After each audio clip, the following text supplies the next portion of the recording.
وبركاته إن الحمد لله نحمده ونستعينه ونستغفره ونعوذ بالله من شرور أنفسنا ومن سيئات أعمالنا من يهد الله فلا مضل له ومن يضلل فلا هادي له أشهد أن لا إله إلا الله وحده لا شريك له وأشهد أن محمدا عبده ورسوله فإن أصدق الحديث كتاب الله وخير الهدي هدي محمد صلى الله عليه وسلم وشر الأمور محدثاتها وكل محدثة في الدين بدعة وكل بدعة ضلالة وكل ضلالة في النار أما بعد.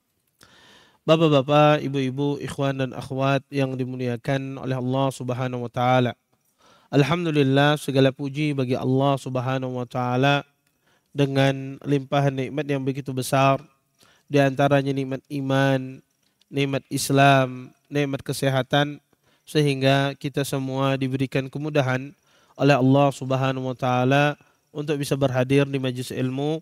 Mudah-mudahan apa yang kita pelajari, apa yang kita tuntut pada malam hari ini mendatangkan keberkahan dari Allah Subhanahu wa taala dan kita semua bisa mengambil manfaat dari apa yang akan disampaikan nantinya.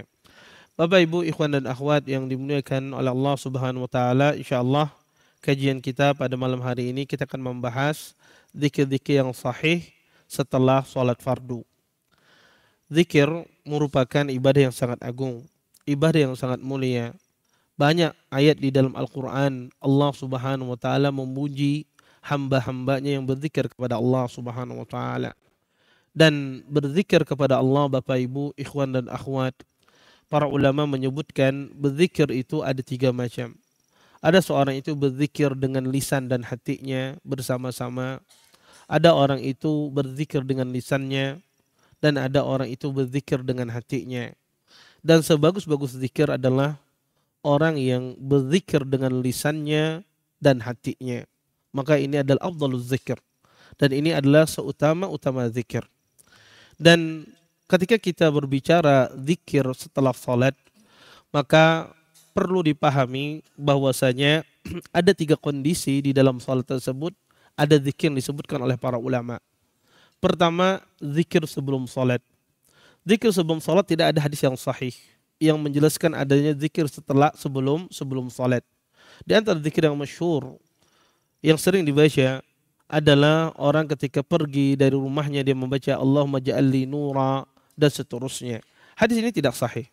Maka kata para ulama tidak ada zikir sebelum salat. Yang kedua adalah zikir di waktu salat. Maka tentu zikir di waktu salat itu banyak sekali. Zikir yang kita baca di waktu ruku, sujud, i'tidal. Maka ini disebut zikir di waktu salat. Dan yang ketiga adalah zikir setelah salat, dan ini yang kita akan bahas, yaitu zikir yang dibaca oleh seorang muslim di waktu salat. Apa saja zikir yang dianjurkan oleh Nabi sallallahu alaihi wasallam.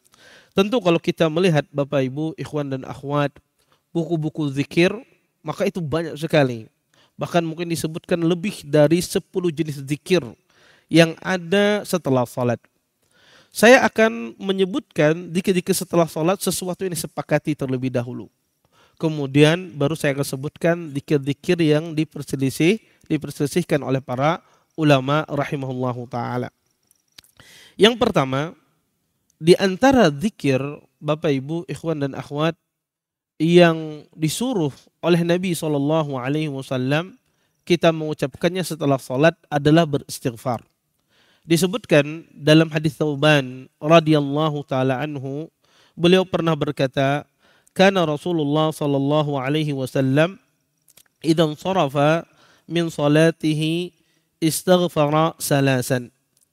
Kata Thauban rahimahullah radhiyallahu taala anhu, beliau mengatakan, sesungguhnya Nabi sallallahu alaihi wasallam jika beliau selesai dari salat, maka beliau beristighfar, meminta ampun kepada Allah tiga kali.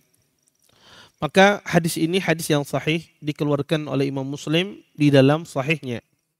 Hadis Thauban ini disebutkan oleh para ulama, yang dimaksudkan sholat di sini adalah Nabi selesai dari sholat wajib.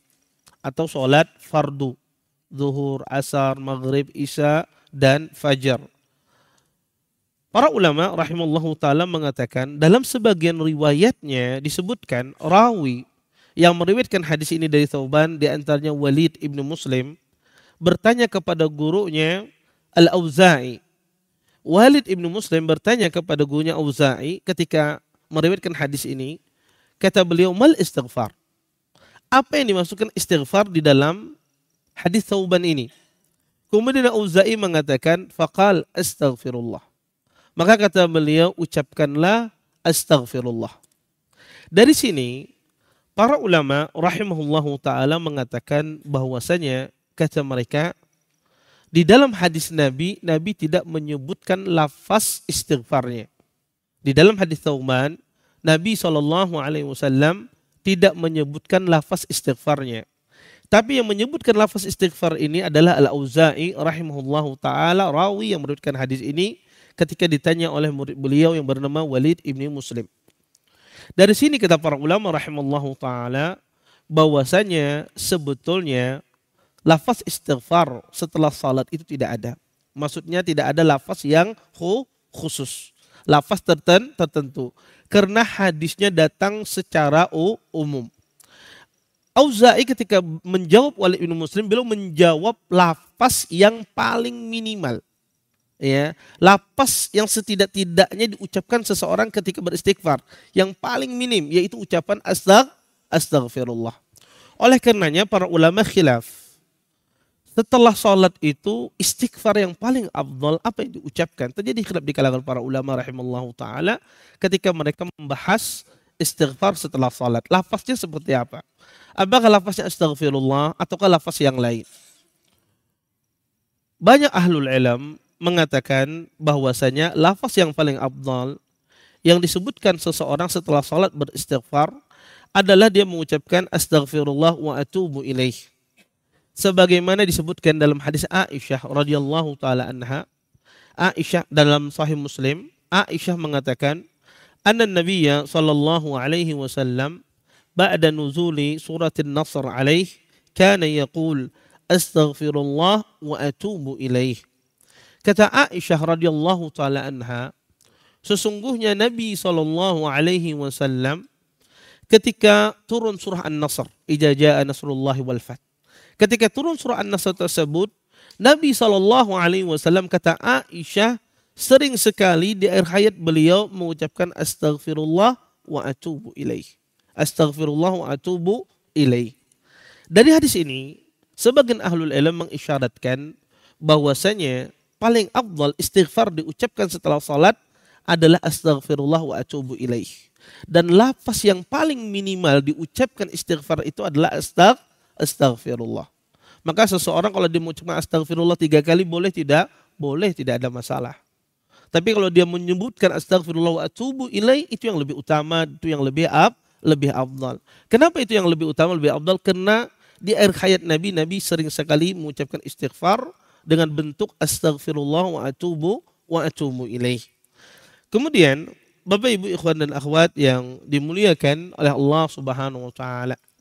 Ini bacaan zikir yang pertama setelah salat kita mengucapkan istighfar.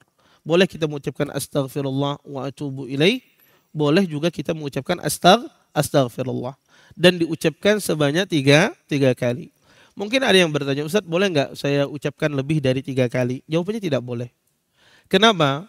Karena istighfar ini muqayyad, ditentukan bilangannya oleh Nabi SAW. Nabi menentukan bilangannya 3 kali. Maka tidak boleh ada seseorang melebihkan daripada itu. Kemudian yang kedua, Bapak Ibu ikhwan dan akhwat yang dimuliakan oleh Allah Subhanahu wa taala, di antara zikir yang dibaca oleh Nabi setelah salat, Nabi membaca zikir Allahumma antas salam wa minkas salam tabarakta ya dzal jalali wal ikram. Sebagaimana disebutkan dalam hadis Sauban juga, dia dalam satu hadis Sauban mengatakan, anna nabiyya sallallahu alaihi wasallam kana idza sarafa min salatihi istaghfara salasan wa qala Allahumma antas salam wa minkas salam tabarakta ya dzal jalali wal ikram. Kata Sauban radhiyallahu taala anhu, sesungguhnya Nabi sallallahu alaihi wasallam jika beliau selesai dari salat, beliau beristighfar 3 kali. Nabi mengatakan, Allahumma antas salam wa minkas salam tabarakta ya dzal jalali wal ikram. Hadis ini tentu saja hadis yang sahih, dikeluarkan oleh Imam Muslim. Dalam sebagian riwayat, Bapak Ibu, Allahumma antas salam wa minkas salam tabarakta ya dzal jalali wal ikram ini boleh kita tidak menambahkan ya padanya. Dalam sebagian riwayat yang sahih juga boleh. Dalam hadis Aisyah sebagaimana disebutkan dalam Sahih Muslim, disebutkan dengan lafaz Allahumma antas salam wa minkas salam tabarakta dzal jalali wal ikram. Enggak ada ya dzal jalali wal ikram. Jadi boleh tabarakta ya dzal jalali wal ikram. Boleh juga seseorang berzikir dengan mengucapkan tabarakta dzal jalali wal ikram. Kedua-duanya sahih. Kedua-duanya datang dari Nabi sallallahu alaihi wasallam. Zikir ini, Allahumma antas salam dan zikir istighfar sebelumnya disebutkan oleh para ulama dibaca secara tertib, secara berurutan. Jadi setelah selesai sholat, seseorang itu pertama kali zikir yang dia ucapkan adalah istighfar. Astaghfirullah 3 kali. Kemudian setelah itu langsung dia ikuti dengan zikir Allahumma antas salam wa minkas salam tabarakta ya dzal jalali wal ikram. Langsung dia ikuti dengan zikir tersebut. Kata para ulama rahimallahu taala, di dalam salat tidak ada zikir yang berurutan. Nanti saya sebutkan ada beberapa zikir di dalam salat. Semua zikir itu tidak ada urutannya. Tidak ada urutannya. Yang mana kita baca terlebih dahulu tidak ada masalah. Yang berurutan cuma 2 zikir ini.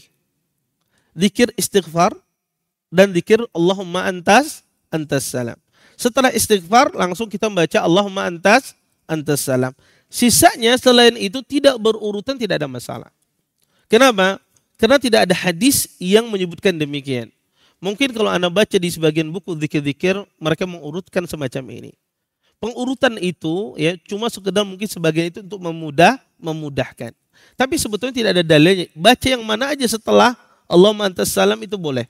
Mau bertasbih terlebih dahulu, mau membaca ayat kursi terlebih dahulu, setelahnya maka tidak mengapa. Yang mana saja, karena tidak ada urutannya. Yang berurutan cuma Allahumma antas salam sama istighfar. Istighfar dulu baru Allahumma antas salam.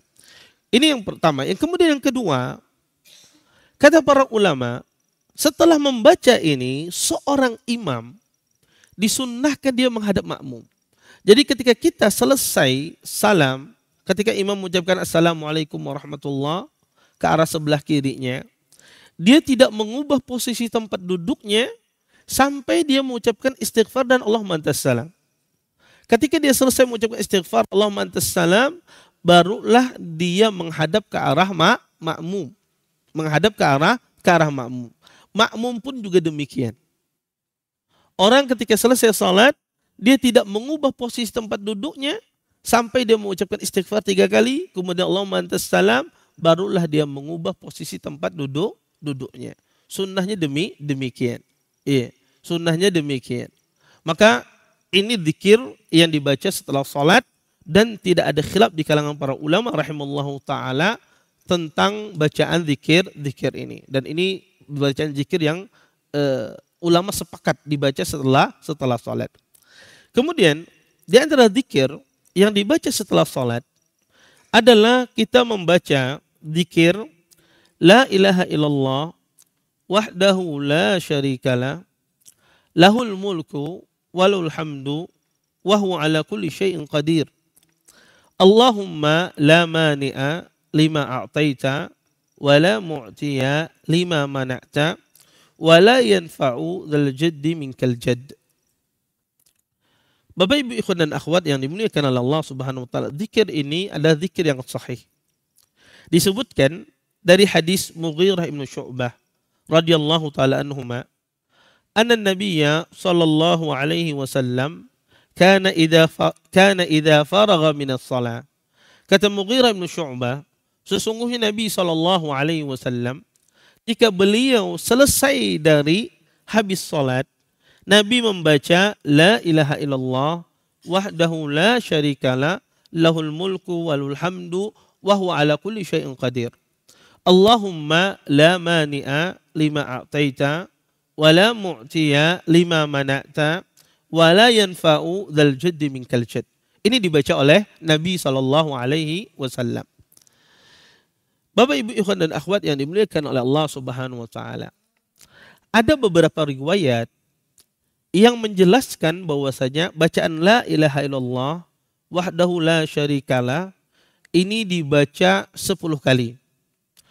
Khususnya habis salat subuh dan salat maghrib.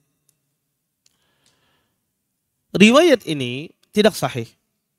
Hadis ini datang dari hadis Mu'ad bin Jabal radhiyallahu taala anhu. Kata Nabi SAW, barang siapa setelah salat subuh atau setelah salat maghrib, dia tidak mengubah posisi tempat duduknya, kemudian dia mengucapkan la ilallah wa la syarikalah lahul mulku walul hamdu wa huwa ala kulli syai'in qadir, maka kata Nabi SAW, ya, kalau itu dibaca setiap habis salat subuh, ya, salat subuh dan salat maghrib, kata Nabi SAW, qabla ayatakallam kutiba lau bihinna asyra hasanat wa muhya anhu bihinna asyra sayyi'at wa rufi'a bihinna asyra darajat. Kata Nabi SAW, ditulis baginya 10 kebaikan, dihapuskan baginya 10 kejelekan, diangkat baginya 10 derajat, ya. Wa kana lahu hirsan minasyaitan, maka dia dijaga dari syaitan. Wa hirzan minal makruh, dan dijaga dari hal-hal yang tidak mengenakkan yang menimpanya, ya. Dan tidak ada orang yang bisa, ya, pada hari tersebut, ya, tidak ada dosa pada hari tersebut kecuali diampuni oleh Allah, illa syirka billah, kecuali seorang dia menyekutukan dengan Allah Subhanahu wa taala. Hadis ini dijadikan dalil oleh sebagian ahlul ilm bahwasanya kata mereka disunahkan membaca 10 kali, ya,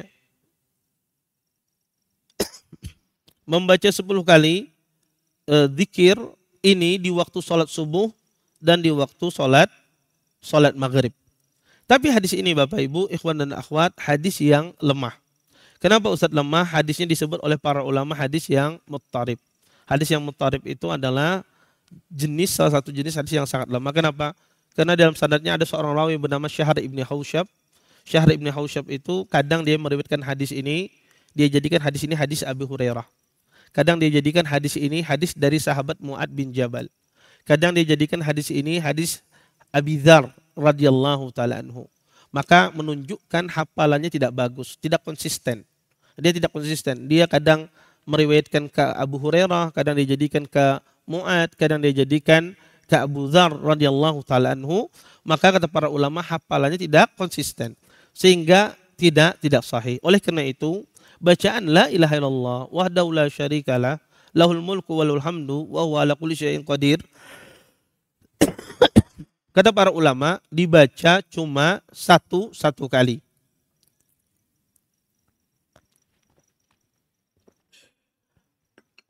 Dibaca cuma 1 kali setelah semua sholat. Adapun mengkhususkan 10 kali setelah sholat subuh, setelah sholat maghrib, maka hadisnya tidak sahih. Ini yang pertama, datang hadis yang menjelaskan la ilaha illallah wahdahu la syarikalah. Yang kedua, ada juga hadis yang tidak sahih, membaca la ilaha illallah dibaca 3 kali setiap habis sholat. Kata para ulama, hadis ini juga tidak sahih. Kenapa Ustaz tidak sahih? Kenapa? Karena riwayat ini tidak syadz, dianggap oleh para ulama riwayat yang syadzah, riwayat yang lemah. Sehingga yang benar adalah setelah sholat itu kita hanya membaca la ilaha illallah wahdahu la syarikalah lahul mulku walahul hamdu wa huwa ala kulli syai'in qadir. Allahumma la mani'a lima a'taita wa la mu'tiya lima mana'ta wa la yanfa'u dzal jaddi minkal jadd. Kemudian Di antara zikir yang berikutnya, ini zikir yang keempat. Di antara zikir yang berikutnya adalah kita membaca La ilaha illallah wahdahu la syarikalah lahul mulku walul hamdu wa huwa ala kulli syai'in qadir. La haula wa la quwwata illa billah. La ilaha illallah wa la na'budu illa iyyah. Lahun ni'matu wa lahul fadl wa lahus sana'ul hasan. La ilaha illallah mukhlishina lahuddin walau karihal kafirun. Dibaca satu kali zikir ini sebagaimana disebutkan dalam sebuah hadis dari hadis Abdullah bin Zubair radhiyallahu taala anhu, beliau mengatakan annahu kana idza sallama min salatihi, sesungguhnya Abdullah bin Zubair, beliau ketika selesai dari salatnya beliau mengucapkan la ilaha illallah wahdahu la syarikalah lahul mulku wa lahul hamdu wa ala kulli syai'in qadir la haula wa la quwwata illa billah la ilaha illallah wa la na'budu illa iyyah lahun ni'matu wa lahul fadl wa lahus sana'ul hasan. La ilaha illallah mukhlishina lahuddin walau karihal kafirun. Kemudian di akhir hadis beliau mengatakan wa kana yadhkur anna an-nabiyya sallallahu alaihi wasallam yuhallil bihinna dubura kulli salatin. Kata beliau sesungguhnya Nabi membaca ini setiap kali habis salat, setiap kali habis salat. Dan zikir ini Bapak Ibu, zikir yang sahih. Zikir ini adalah zikir yang sahih, dan ulama tidak ada khilaf dalam zikir ini karena hadis ini dikeluarkan oleh Imam Muslim. Tetapi kadang Anda dapati di sebagian buku zikir itu diringkas. La ilaha illallahnya dibaca satu kali saja. Di sebagian buku zikir kadang disebutkan seperti ini. La ilaha illallah wahdahu la syarikalah lahul mulku walul hamdu wa huwa ala kulli syai'in qadir. Allahumma la mani'a lima a'taita wa la mu'tiya lima mana'ta wala yanfa'u dzal jaddi minkal jadd. Kemudian langsung mereka mengucapkan la haula wala quwwata illa billah. La ilaha illallahnya dihilangkan. Langsung dia mengucapkan la haula wala quwwata illa billah wala na'budu illa iyyah sampai selesai. La ilaha illallahnya dihilangkan. Sebagian buku zikir disebutkan demikian. Apa itu boleh? Boleh saja sebetulnya. Tapi yang paling afdal kita sertakan la ilaha illallahnya. Paling afdal kita sertakan la ilaha illallahnya. Jadi la ilaha illallahnya itu ada dua kali. Pertama la ilaha illallah kemudian disambung dengan Allahumma la mani'a lima a'taita. Kemudian setelah itu la ilaha illallah kemudian disambung dengan la haula wala quwwata illa billah. Maka ini di antara zikir yang sahih yang dibaca oleh Nabi SAW setelah salat. Kemudian Bapak Ibu ikhwan dan akhwat yang dimuliakan oleh Allah Subhanahu wa taala, di antara zikir juga yang dibaca oleh Nabi setelah salat dan ini juga sahih, tidak ada khilaf di kalangan para ulama, adalah Nabi SAW setelah selesai salat beliau bertasbih, bertahmid dan bertakbir kepada Allah dan bertahlil. Dan para ulama menyebutkan tasbih Nabi, tasbih itu ucapan subhanallah, tahmid itu ucapan alhamdulillah, takbir itu ucapan Allahu Akbar, dan tahlil itu ucapan la ilaha illallah. Para ulama menyebutkan tasbih, tahmid, takbir, dan tahlil Nabi SAW di dalam salat fardu itu ada 5 macam.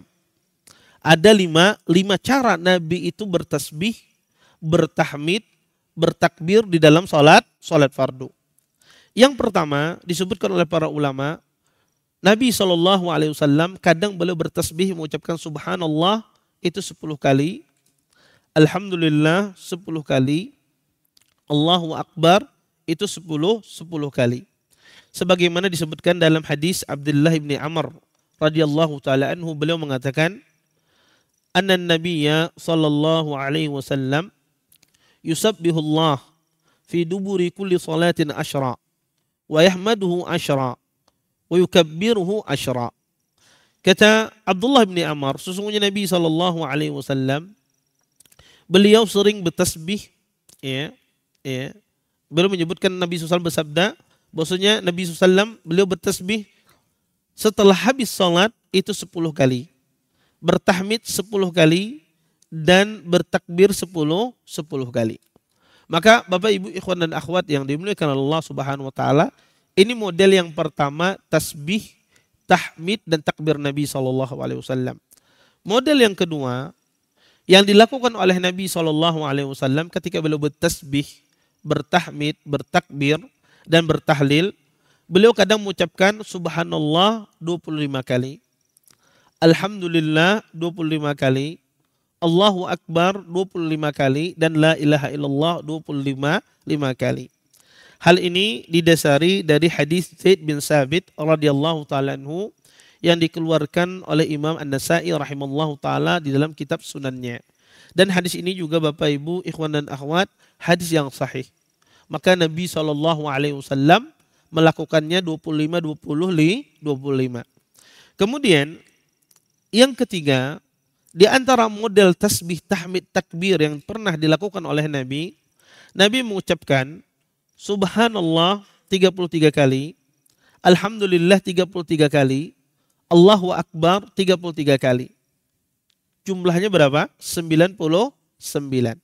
Nabi berzikir 99 saja semuanya. Subhanallah 33, alhamdulillah 33, Allahu Akbar 33. Dan ini juga disebutkan ya di dalam sebuah hadis dari hadis Abu Hurairah yang disebutkan dalam Sahih Bukhari, Sahih Muslim. Kemudian model yang keempat, Bapak Ibu ikhwan dan akhwat yang dimuliakan oleh Allah Subhanahu wa taala, Nabi SAW beliau bertasbihnya subhanallah, alhamdulillah, Allahu Akbar 33 kali, alhamdulillah 33, subhanallah 33, alhamdulillah 33, Allahu Akbarnya 34 kali. Yang mana totalnya adalah 100. Dan ini juga disebutkan dalam hadis yang sahih dari hadis Zaid bin Sabit yang dikeluarkan oleh Imam An-Nasa'i rahimallahu ta'ala. Dan yang terakhir, model tasbih Nabi SAW disebutkan dalam hadis Abu Hurairah bahwasanya Nabi mengucapkan subhanallah, alhamdulillah, Allahu Akbar masing-masing 33. Subhanallah 33, alhamdulillah 33, Allahu Akbarnya 33. Kemudian Nabi ya menyebutkan pas 100 Nabi mengucapkan la ilaha illallah wahdahu la syarikalah, lahul mulku walul hamdu wa huwa ala kulli syai'in qadir. Jadi semuanya 33, pas 100-nya Nabi mengucapkan la ilaha illallah wahdahu la syarikalah, lahul mulku walul hamdu wa huwa ala kulli syai'in qadir. Dibaca oleh Nabi sallallahu alaihi wasallam. Maka ini model 5 tasbih, tahmid, takbir, tahlil yang diucapkan oleh Nabi sallallahu alaihi wasallam. Yang afdal yang mana Ustaz? Maka kata para ulama rahimallahu taala, yang afdal adalah seseorang bergantian dia mendatangkannya. Kadang dia mengucap subhanallahnya 10 kali, alhamdulillah 10 kali, Allahu Akbar 10 kali. Kadang dia mengucapkan subhanallah, alhamdulillah, Allahu Akbar, la ilaha illallahnya 25. Maka afdalnya adalah bergantian. Kenapa? Karena zikir itu kalau tidak diamalkan semuanya, maka orang lupa. Orang sering lupa. Banyak dulu kita di waktu sekolah banyak menghafal zikir-zikir. Tapi ketika tidak diamalkan, maka lupa zikir tersebut. Maka kata para ulama, sunnah itu diselang-seling. Dan cara membacanya boleh dipisah-pisah. Boleh orang mengucapkan subhanallah 33 kali boleh. Alhamdulillah 33 kali boleh. Allahu Akbar 33 kali boleh. Boleh juga dia menggabungkan dengan ditambahi waw atop. Dia mengatakan subhanallah walhamdulillah wallahu akbar wa la ilaha illallah. Dia gabungkan. Boleh. Itu satu. Ya, kemudian dibaca lagi subhanallah walhamdulillah wallahu akbar wa la ilaha illallah, maka itu dua. Ya, dia baca 25 kali langsung sekaligus. Bahkan sebagian ahlul ilm mengatakan, kata mereka, yang disambung ini lebih baik. Kenapa? Kata mereka, karena menggabungkan di dalam satu zikir itu adanya pujian kepada Allah, kemudian adanya tasbih, pensucian untuk Allah Subhanahu wa taala, dan adanya pengagungan kepada Allah Subhanahu wa taala. Maka kata para ulama, ketika digabungkan itu yang lebih baik. Tapi kalaupun dipisah, maka tidak mengapa. Orang kalau dia lebih mudah dipisah, maka dipisah. Dia subhanallah mau 10 atau 25 atau yang 33. Atau dia gabung, maka itu tidak mengapa. Dan digabung, sebagian ahlul ilmu mengatakan itu yang paling afdal. Karena menggabungkan ketika dia berzikir langsung memuji Allah, langsung mensucikan Allah, langsung dia ta'zim, mengagungkan Allah subhanahu wa ta'ala. Kemudian Bapak Ibu ikhwan dan akhwat yang dimuliakan oleh Allah subhanahu wa ta'ala. Ahlul ilm ketika menyebutkan Nabi ketika berzikir dengan tasbih tadi, dengan tahmid tadi, dengan takbir tersebut, Nabi SAW menggunakan tangannya. Nabi SAW menggunakan tangannya. Maka disebutkan dalam sebuah hadis Nabi yaqidul asabi. Beliau menutup jari-jarinya. Uqad di dalam bahasa Arab itu seperti ini, seseorang menurunkan jari-jarinya ya, ketika dia bertasbih. Ya. Maka ini disebut uqad. Kalau seperti ini disebut hal, melepas ya. Tapi uqad itu adalah melipat. Dia melipat. Kemudian ada sebagian orang seperti ini, sebetulnya tidak ada masalah. Tapi kalau kita melihat konteks hadis Nabi, maka seperti inilah cara Nabi SAW beliau berzikir. Ketika beliau berzikir seperti ini, ketika beliau bertasbih, ya. Maka beliau ulangi semacam itu. Ya. Nabi SAW ketika berzikir, Ustadz saya terbiasa dengan ini, seperti ini, maka tidak mengapa. Ya tidak mengapa. Tapi kalau kita melihat hadis Nabi, berzikirnya Nabi dengan tangan, maka yaqid di dalam bahasa Arab itu seperti ini aqad namanya. Dia menutup, ya, dia menutup jari-jarinya. Ya. Maka seperti itu tasbih yang dilakukan oleh Nabi di waktu salat. Kemudian Bapak Ibu ikhwan dan akhwat yang dimuliakan oleh Allah Subhanahu wa taala. Di antara zikir yang dibaca oleh Nabi di waktu salat adalah Nabi SAW membaca ayat kursi. Disebutkan di dalam sebuah hadis ya, dari hadis Abi Umamah radhiyallahu taala anhu, anna Nabiyya sallallahu alaihi wasallam qala man qara'a ayat al-kursi fi duburi kulli salatin maktubatin lam yamna'hu min dukhulil jannah illa ayyamut. Sesungguhnya Nabi SAW mengatakan, barang siapa membaca ayat kursi setelah habis salat fardu, tidak ada yang menghalangi dia masuk surga kecuali kematian. Hadis ini dipersisikan oleh para ulama. Yang tadi, yang 5 sebelumnya yang saya sebutkan, itu semuanya disepakati Bapak Ibu. Itu zikir yang disepakati, tidak ada khilaf di kalangan para ulama. Adapun membaca ayat kursi setelah salat, ini dipersisikan oleh para ulama. Kenapa? Karena di dalam hadis ini, hadis Abi Umamah ini, ada seorang rawi yang namanya Muhammad bin Himyar. Muhammad bin Himyar ini disebutkan oleh sebagian ahlul ilm seperti Al-Fasawi, kata beliau, laisa bil qawi. Orang yang tidak kuat dalam periwayatan hadisnya. Sehingga ada sebagian ulama tidak memasukkan ayat kursi ini ke dalam bagian zikir setelah salat. Tapi wallahu a'lam, hadis ini bisa dihasankan. Kenapa? Karena Muhammad bin Himyar itu, Muhammad bin Himyar, walaupun dikatakan oleh sebagian ulama seperti Al-Fasawi, dia adalah laisa bil qawi, maka banyak para ulama rahimahullahu ta'ala mentausik dia, artinya menjadikan dia ada rawi yang terpercaya. Di antaranya adalah Imam Ibnu Ma'in, mengatakan kata beliau adalah thiqah, orang yang terpercaya. Imam Ahmad juga pernah memuji Muhammad bin Himyar, kata beliau, ma alimtu illa khaira. Saya tidak mengetahui dia kecuali orang yang baik, kata Imam Ahmad. Kata Imam Nasai, laisa bibas. Dia tidak ada masa, tidak mengapa. Wallahu alam, zahirnya Muhammad bin Himyar ini adalah rawi yang soduk, rawi yang bisa diterima hadisnya. Oleh karena itu, wallahu alam, membaca ayat kursi di waktu habis salat itu dianjurkan. Dianjurkan. Karena hadisnya adalah hadis yang hasan. Sehingga ketika kita selesai salat fardu, di semua salat fardu, salat subuh, zuhur, asar, maghrib, isya, kita membaca ayat ayat kursi. Maka ini hadis yang diperselisihkan, tapi yang rajih adalah hadisnya adalah hadis yang hasan. Kemudian di antara hadis yang diperselisihkan juga, ketika kita baca setelah salat, zikirnya adalah membaca muawwidzat. Muawwidzat itu apa? Ada yang tahu muawwidzat? Apa? 3 qul. Apa itu? Qul huwallahu ahad, qul a'udzu birabbil falaq, dan qul a'udzu birabbin nas. Para ulama rahimallahu taala khilaf membaca muawwidzat ini. Khilafnya adalah hadis Uqbah bin Amir.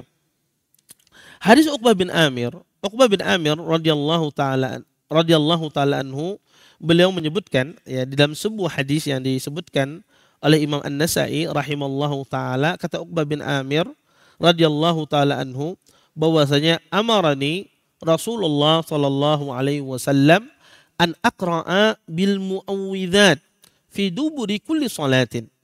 Kata Uqbah bin Amir, sesungguhnya Nabi sallallahu alaihi wasallam memerintahkanku membaca muawwidzat, yaitu qul huwallahu ahad, qul a'udzu birabbil falaq, dan qul a'udzu birabbin nas, setiap habis salat. Yang jadi masalah adalah riwayat Uqbah ini terjadi khilaf yang begitu banyak pada sanad dan lafaz, sanad dan matannya. Di dalam matannya kadang disebutkan dengan lafaz muawwidzatain. Kalau muawwidzatain berarti 2. Maka ulama sepakat kalau muawwidzatain itu kata para ulama jelas qul a'udzu birabbil falaq wa birabbin nas itu termasuk. Itu jelas. Tapi mereka khilaf qul huwallahu itu masuk apa? Tidak dalam muawwidzatain. Dalam sebagian riwayat disebutkan habis salat. Dalam sebagian riwayat disebutkan habis pagi, di waktu pagi dan di waktu petang. Dibaca 3 kali. Dalam sebagian riwayat tidak disebutkan sama sekali. Tidak dibatasi apakah setelah sholat, ataukah sebelum sholat, atau di waktu pagi, atau tidak, mutlak. Dari sinilah khilaf yang panjang di kalangan para ulama. Tapi yang paling benar, pertama, riwayat yang mengatakan hanya dibaca di waktu maghrib dan subuh tidak sahih. Ini riwayat yang tidak sahih. Karena ada sebagian orang kadang membaca muawwidzat ini hanya di waktu sholat maghrib dan di waktu sholat subuh. Ini tidak sahih. Yang kedua, riwayat yang mengatakan dibaca 3 kali, ya, ini juga tidak sahih. Tinggal adalah riwayat yang mengatakan bahwasanya apakah ini dibaca setelah sholat ataukah bersifat umum. Di dalam Sahih Muslim dari hadis ya Uqbah juga disebutkan tidak disebutkan setelah salat. Dalam Sunan Nasa'i disebutkan setelah salat. Wallahu a'lam, ya saya pribadi condong kepada pendapat yang mengatakan bahwasanya dibaca setelah salat. Maka kalau Anda lihat ada sebagian ulama tidak memasukkan bacaan muawwidzat ini karena mereka menganggap muawwidzat ini tidak dibaca sama sekali. Ya. Karena kata mereka ini hadis zikir yang sifatnya umum, bukan muqayyad. Zikir yang dibaca sehari-hari tidak ada ketentuan waktu. Wallahu alam, pendapat yang saya yakini wallahu alam bahwasanya dibaca habis salat, tapi dibacanya 1 kali. Sebagaimana keumuman hadis Uqbah bin Amir tadi, bahwasanya Rasulullah SAW menyuruh kami membaca muawwidzat. Dibaca satu kali setiap habis salat. Walaupun dalam sebagian riwayat dikatakan muawwidzatain. Maka kata Hafidz Ibnu Hajar, bisa jadi maksud muawwidzatain itu masuk padanya surah qul huwallahu ahad. Kata Hafidz Ibnu Hajar, muawwidzatain bisa jadi dimasukkan padanya qul huwallahu ahad. Intinya ini masalah khilaf di kalangan para ulama. Pendapat yang tidak memasukkan muawwidzat bagian dari zikir itu pendapat yang kuat. Pendapat yang juga kuat. Tapi pendapat juga yang mengatakan dan jumhur ulama banyak memasukkan qul huwallahu ahad, qul a'udzu birabbil falaq, qul a'udzu birabbin nas, itu bagian bacaan zikir dibaca setelah salat dan dibaca satu kali. Ya dibaca satu kali. Kemudian Bapak Ibu ikhwan dan akhwat yang dimuliakan oleh Allah Subhanahu wa taala, ini di antara zikir-zikir yang sahih dibaca di waktu salat. Kemudian ada beberapa permasalahan zikir setelah salat ini. Permasalahan yang pertama, zikir setelah salat ini dikeraskan apa dipelankan suaranya. Ketika seseorang berzikir setelah salat, ya, apakah Ustadz kita pelankan suara kita ataukah kita keraskan?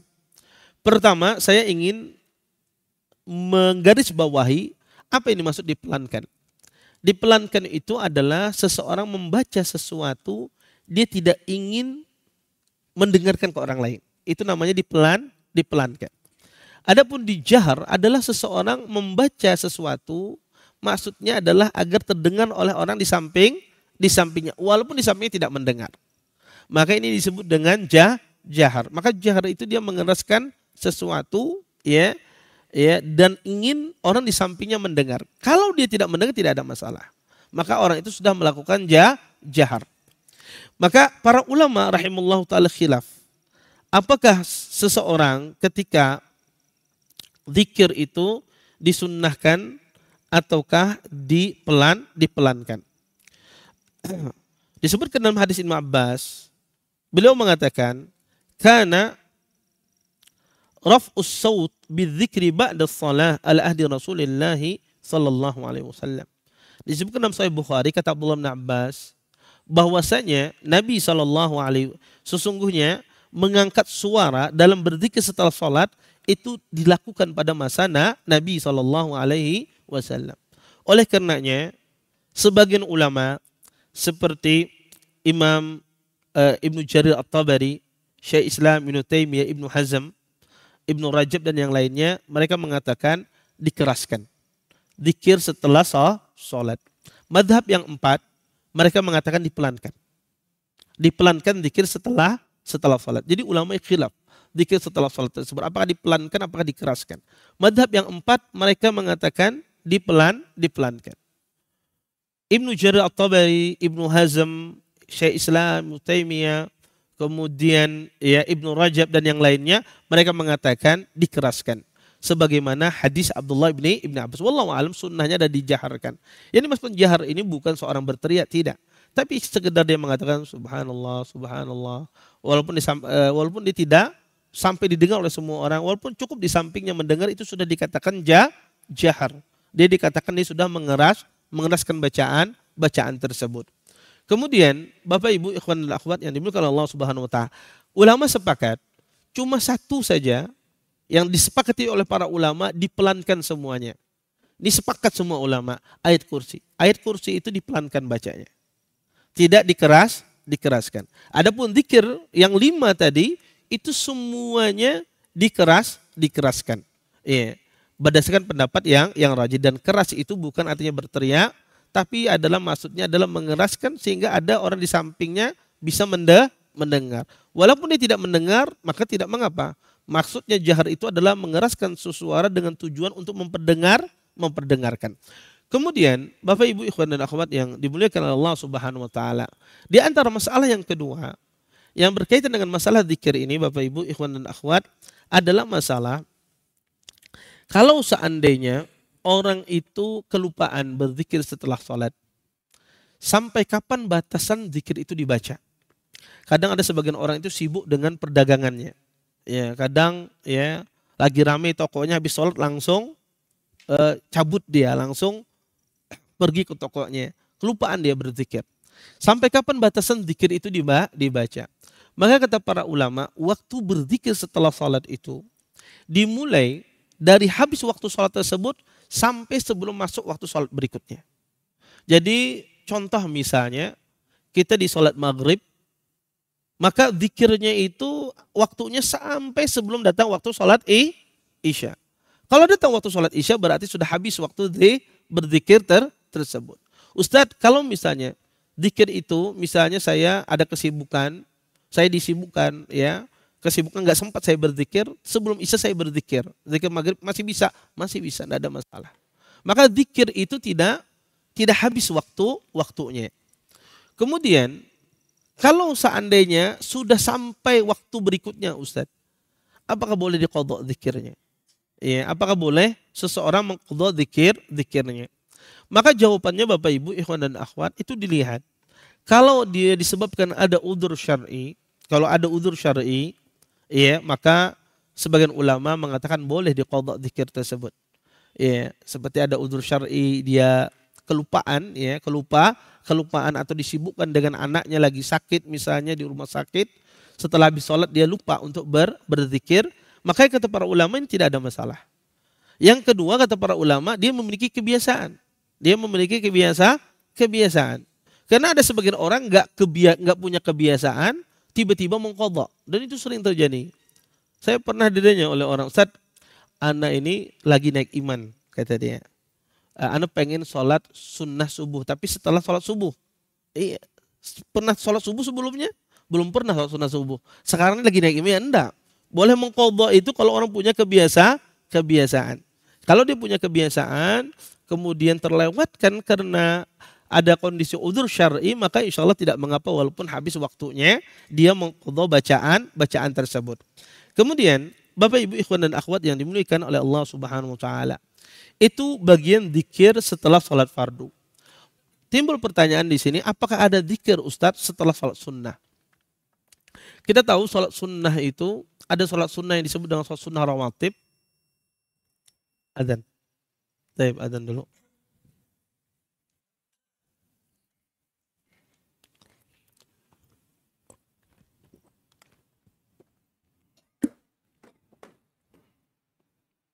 Allahu Akbar, Allahu Akbar, Allahu Akbar, Allahu Akbar. Asyhadu an la ilaha illallah.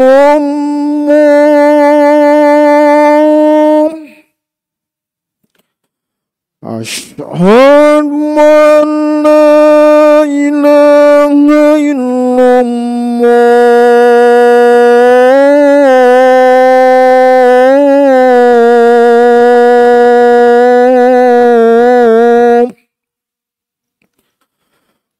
Asyhadu anna Muhammadar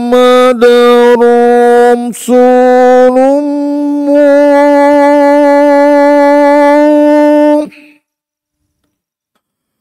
Asyhadu anna Muhammadar Rasulullah.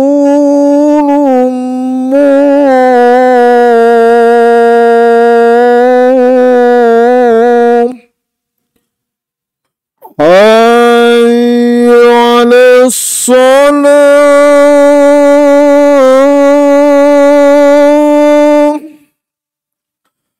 Hayya 'alas shalah.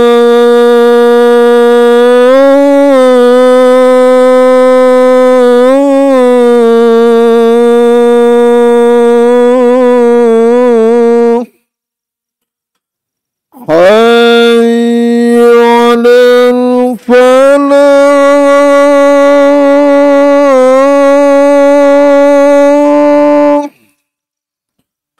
Hayya 'alal falah.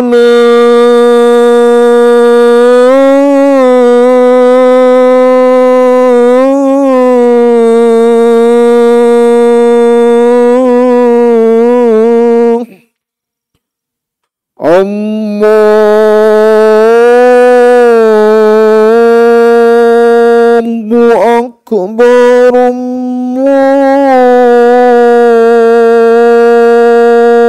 Allahu Akbar.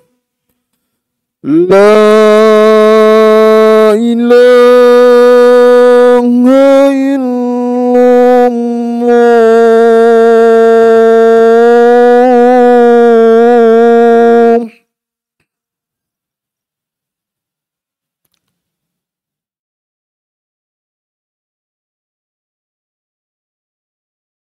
Baik. Bapak Ibu ikhwan dan akhwat yang dimuliakan Allah Subhanahu wa taala, kita lanjutkan sedikit lagi. Adapun zikir setelah salat fardu, atau setelah zikir setelah sholat sunnah, ada sholat sunnah itu rawatib dan sholat sunnah bukan rawatib. Adapun zikir setelah sholat sunnah rawatib tidak ada zikir. Tidak ada zikir yang sahih. Walaupun sebagian ulama mengisyaratkan boleh mengucapkan astagfirullah setelah sholat sunnah. Tapi yang rajih tidak ada zikir setelah sholat sunnah rawatib. Baik itu qabliyah subuh, ataukah ba'diyah zuhur, atau qabliyah zuhur, ataukah ba'diyah maghrib, ataukah ba'diyah isya. Kemudian ada sholat sunnah yang bukan rawatib. Seperti sholat duha, seperti sholat witir dan yang lainnya. Maka di sholat sunnah selain sholat sunnah rawatib tersebut, wallahu a'lam, zikir yang ada dan yang paling bagus riwayatnya adalah zikir ketika sholat witir. Setelah selesai sholat witir. Berdasarkan hadis Ubay bin Ka'ab. Yaitu ucapan subhanal malikil kudus. Ya, walaupun ini juga diperselisihkan, tapi ini riwayat yang paling bagus. Adapun selain ini, di sholat sunnah yang lain, baik itu di sholat duha, ataupun di sholat yang lain seperti Allahumma gfirli wa tub alayya innaka antat tawwabul ghafur, yang dibaca zikir setelah sholat duha, maka zikir ini tidak sahih. Zikir ini tidak sahih. Hadisnya bermasalah. Ada seorang rawi bernama Husain, dia meriwayatkan dengan lafaz yang berbeda-beda. Kadang dia diriwayatkan dibaca di waktu sholat duha, kadang dibaca di waktu sholat, kadang dibaca di waktu setelah sholat. Ya. Oleh karena itu sebagian ulama menghukumi hadisnya tidak sahih. Maka zikir yang sahih atau yang bagus riwayatnya cuma zikir setelah sholat witir, yaitu ucapan subhanal malikil kudus. Adapun yang lain di sholat sunnah yang lain, di sholat tarawih atau di sholat gerhana ataupun sholat yang lain, maka kata para ulama tidak ada zikir setelahnya secara khusus yang disebutkan oleh Nabi Shallallahu Alaihi Wasallam. Taib. Bapak Ibu ikhwan dan akhwat yang dimuliakan oleh Allah Subhanahu Wa Taala, ini diantara ya penjelasan singkat tentang masalah zikir-zikir yang sahih dibaca oleh Nabi Shallallahu Alaihi Wasallam di waktu sholat. Maka kita katakan ada 5 zikir yang disepakati dan ada 2 yang diperselisihkan, dan yang rajih 2 itu adalah sahih, yaitu ayat kursi dan bacaan mu'awwidzat. Maka totalnya kalau ditotal semuanya ada 7 jenis zikir. Pertama, seseorang membaca istighfar, astaghfirullah wa atubu ilaih. Kemudian yang kedua dia membaca Allahumma antas salam wa minkas salam tabarakta ya dzal jalali wal ikram. Kemudian yang ketiga dia membaca la ilaha illallah wahdahu la syarikalah lahul mulku walul hamdu wa huwa ala kulli syai'in qadir. Allahumma la mani'a lima a'taita wa la mu'tiya lima mana'ta wa la yanfa'u dzal jaddi minkal jadd. Kemudian dia membaca yang keempat la ilaha illallah wahdahu la syarikalah lahul mulku walul hamdu wa ala kulli syai'in qadir. La ilaha illallah wa la na'budu illa iyyah lahun ni'matu walul fadlu walau sana'ul hasanu la ilaha illallah mukhlishina lahuddin walau karihal kafirun. Kemudian yang kelima dia membaca tasbih, tahmid, tahlil dan takbir dengan salah satu dari 5 jenis yang kita sebutkan tadi. Kemudian yang keenam dia membaca ayat kursi, dan yang ketujuh dia membaca mu'awwidzat satu kali. Ini 7 jenis zikir yang dibaca setelah salat, dan ini semua salat subuh, zuhur, asar, maghrib dan isya. Wallahu a'lam. Mungkin ini yang bisa saya sampaikan pada pertemuan kali ini, mudah-mudahan bermanfaat. Mungkin sisa waktu yang ada, kalau ada yang mau bertanya silahkan. Kalau ada yang mau bertanya langsung boleh. Ya. Ada yang mau bertanya? Oke, silakan.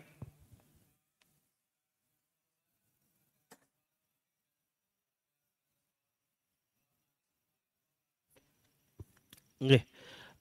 Tidak sahih, Pak. Ya, tidak sahih ya, dinisbatkan kepada Nabi SAW secara khusus membaca zikir setelah sholat subuh dan sholat maghrib, ya membaca salawat secara khusus. Dan di semua sholat setelah sholat fardu tidak ada zikir khusus membaca salawat kepada Nabi SAW,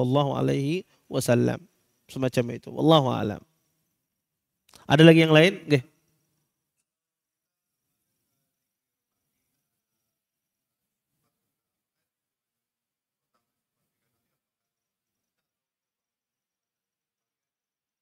Taib. Adapun zikir pagi yang disebutkan di zikir pagi membaca istighfar 70 kali atau 100 kali itu sifatnya umum. Zikir sifatnya umum dalam sehari.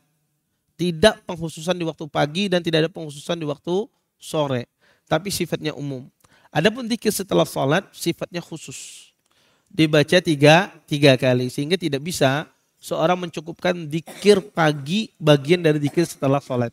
Semacam itu. Wallahu a'lam. Taib. Ada lagi yang lain yang bertanya? Nggih.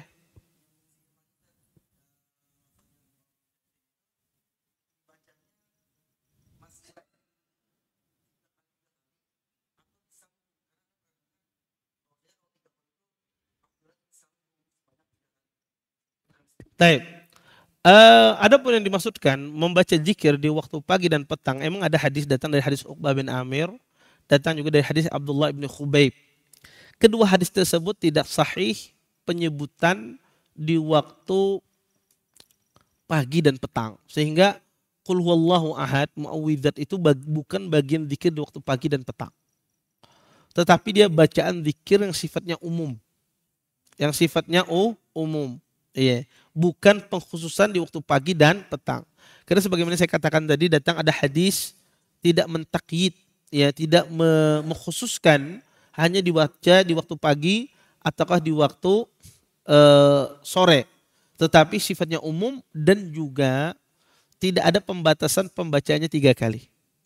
Jadi seseorang boleh membaca sekali atau boleh lebih dari itu. Makanya para ulama, sebagian ulama muhaqqiqin memasukkan bahwasanya muawwidzat itu bukan bagian dari zikir pagi dan petang, tapi bagian dari zikir yang dibaca sifatnya umum, yang dibaca sebanyak-banyaknya kalau seorang itu bisa dalam sehari tersebut. Wallahu a'lam. Baik. Ada lagi yang lain? Nggih.